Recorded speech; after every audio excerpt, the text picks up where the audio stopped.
saben cuáles son sus elementos básicos, simplemente menciono algunos de ellos.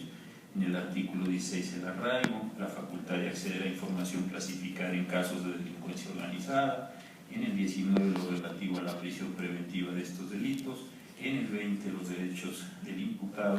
en el 22 la extinción de dominio y en el 73 lo relacionado con las atribuciones para legislar en estas mismas materias.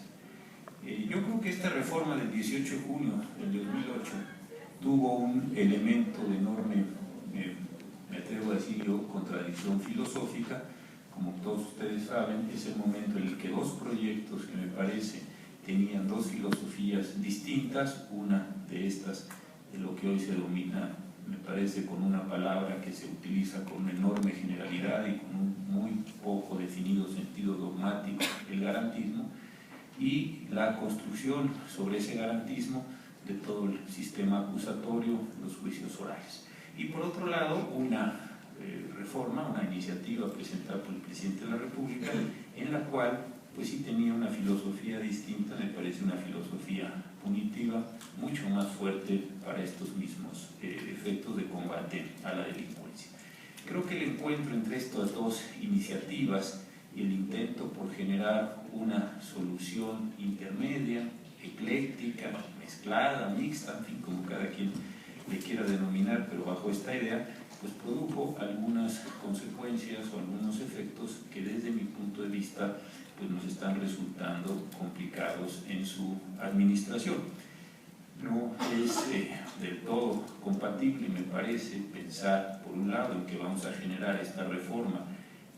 insisto, de filosofía garantista, y por otro lado y simultáneamente introducir una categoría que, si bien en principio pudiera tener una racionalidad en el sentido de combatir un fenómeno o varios fenómenos de delincuencia organizada,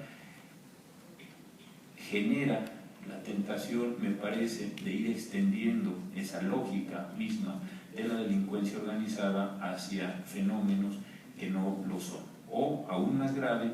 permitir la calificación como delincuencia organizada de fenómenos que no lo son y, consecuentemente, dar un tratamiento diferenciado a una serie de personas. Resolvimos en la Suprema Corte la acción de inconstitucionalidad 48-2009,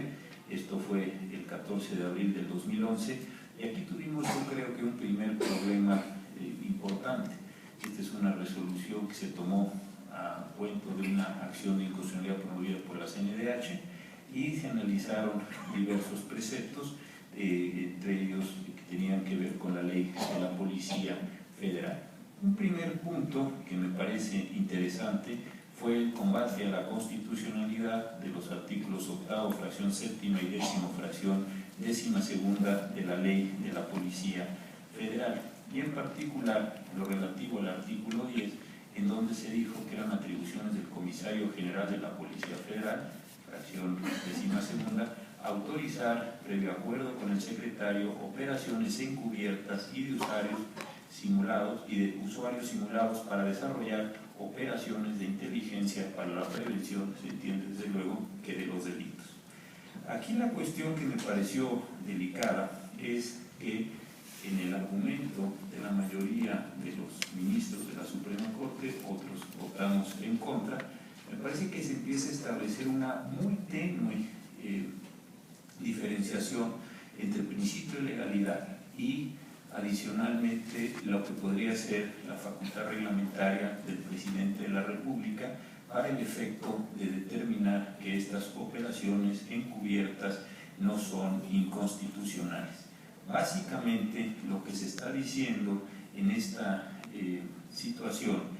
es que el artículo que acabo de mencionar le permite a los policías o a la policía realizar este tipo de operaciones encubiertas, y que no es inconstitucional el precepto legal porque el reglamento va a definir los lineamientos mínimos para el ejercicio de esta atribución, y esto, desde luego, por estar así previsto, no generaría una situación de inconstitucionalidad. Pensar que una cuestión, a mi juicio, tan delicada como esto de las operaciones encubiertas en situaciones que se dicen son para la prevención de los delitos, algo que suponemos está aconteciendo o va a acontecer, y definir esos elementos mínimos en un reglamento, pues a mi juicio es una cuestión de afectación al principio de legalidad. En ese mismo sentido, no está expresado así, pero la lógica que subyace a esta posibilidad es la de establecer que este tipo de acciones son importantes socialmente, porque tenemos frente a nosotros otra vez una categoría de presuntos criminales o de criminales que merecen o deben generarse respecto de ellas medidas excepcionales por parte del Estado. Entonces, ¿qué quiere decir esta cuestión de prevención respecto de qué tipo de delitos, bajo qué modalidades? Yo no estoy diciendo desde luego que sea la legislación una casuística, o sea, un contenido normativo profundamente detallado el que se tenga que poner, pero sí algunas bases generales, que es lo que la Comisión de Derechos Humanos, yo creo que con toda razón, estaba exigiendo para este mismo tipo de casos. Y adicionalmente a esto, se decía que en lo que se respecta a la atribución del comisionado, que es el que conjuntamente con el secretario de Seguridad podría solicitar estas atribuciones, no era inconstitucional, porque estas autoridades, esta es la razón mayoritaria del Pleno, decía, estas mismas autoridades son las que tienen su cargo la seguridad pública, y en razón de que tienen la seguridad pública, pues casi en términos paternalistas, tienen la posibilidad de decir qué es lo que conviene hacer para lograr esas operaciones encubiertas que finalmente permitan la determinación de lo que son estas mismas operaciones encubiertas.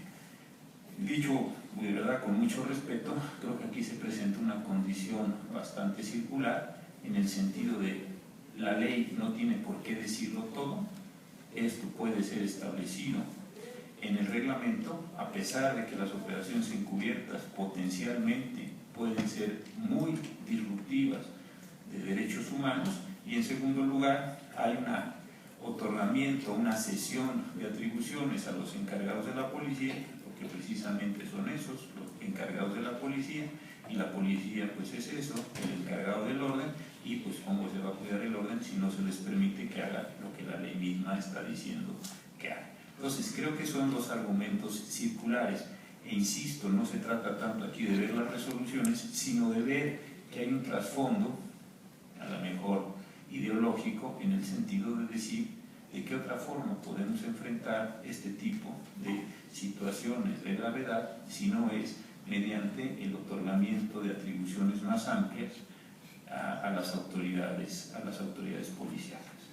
Si se fijan ustedes, cuando está diciendo las operaciones encubiertas, no está restringido el tema de operaciones encubiertas a delincuencia organizada. Está diciendo operaciones encubiertas para prevenir delitos. ¿Qué delitos? Pues eso va a decir el reglamento. ¿Y quién las ordena? Pues el jefe de la policía. ¿Y con qué restricciones? Con las que él mismo prácticamente se establece. Entonces, una cuestión, y aquí es un primer punto que me detengo, de esta idea de la excepcionalidad, de la